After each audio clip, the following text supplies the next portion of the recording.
Барлықтарыңызға сәлем, менің құрметті YouTube каналымдағы оқырмандарым. Егер менің видеоларым беріп жатқан ақпараттарым сіздерге ұнаса, маған подписка жасап, лайк басуды ұмытпаңыздар. Дәл бүгін мен сіздерге өзім оқыған керемет екі кітап жайлы айтқым келеді. Бұл кітаптардың авторы украиналық психолог Елена Друма. Мінекей осы екі кітап жайлы айтқым келеді. Ең алғашқы мен алып оқыған кітабым бұл «Ты сама себе психолог» деп аталатын кітап. Осы кітапты оқыған сәтте бұл кітап мен үшін өте ерекше болды. Себебі бұл жай ғана кітап емес. Соңында бұл кітап мен жеке күнделігіме айналды. Себебі бұл жерде тек қана ақпарат берілмейді. Сонымен қоса көптеген жаттығулар беріледі. Сіз оны ручкамен жазасыз. Және де жаттығулар орындайсыз. Ақпараттарды солайша қорытындылауға болады. Тіпті мен мына осы кітаптың басына былай деп жазып қойыппын. Мұнда менің жеке басыма қатысты жазбаларым бар. Сондықтан ашып оқуға рұқсат жоқ деп жазылып тұр.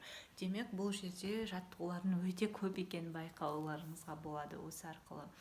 Бұл кітаптың ерекшелігі, сіз осы кітап арқылы өзіңіздің психология тұрғысындағы көптеген сұрақтарыңызға жауап аласыз. Және де 3 бөлімнен тұрады кітап. Алғашқысы өткен шаққа байланысты, яғни сіздің бала күніңіз, ата-анаңызбен қарым-қатынасыңыз, өткенге деген өкініш деген сияқты көптеген тақырыптарды қамтиды алғашқы бөлімі. Ал екінші бөлімі дәл қазіргі сәт. Өзіңізді жақсы көру, самооценка, жеке шекара жайлы, психосоматика, дене, тағы басқа тақырыптарда ақпарат беріледі. Ал үшінші бөлімінде енді алдағы өмір, жоспар құру, қандай қабілеттерді, қасиеттерді дамыту қажеті жайлы. Керемет кітап, супер деп бағалаймын. Себебі бұл кітапты оқып біткеннен кейін мен бірден Елена Друманың инстаграм парақшасына жазылдым. Сонымен қоса ол кісінің тегін вебинарларында да қатыстым. Ақпараттары енді керемет. Жазу стилі де қазіргі заманға сай, іш пыстырмайтын стильде жазатын психолог.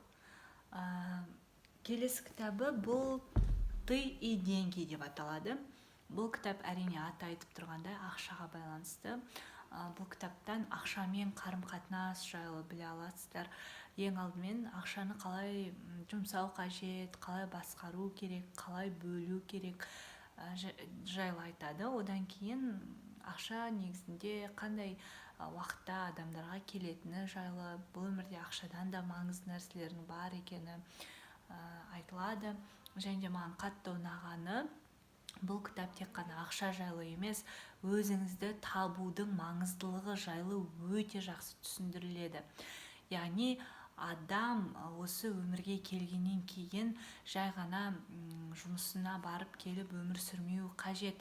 Өзінің сүйікті ісі, атқаратын жаңағыдай сүйікті ісі, хоббиі болу қажет. Немесе өзінің бойындағы таланттарды ашып, солайша идея мен ақша табу қажеттігі жайлы өте жақсы айтылған. Кітап қатты ұнады маған. Мынау екі кітапты да мен 10 балл болса 10-нан 10 деп бағалайтын едім. Себебі бұл кітаптардың барлығы жазылған кезде көрініп тұр, автор бұл жерге өзінің барлық махаббатын, білімін салып жазғандығы. Сондықтан да осы екі кітапты сіздерге ұсынамын.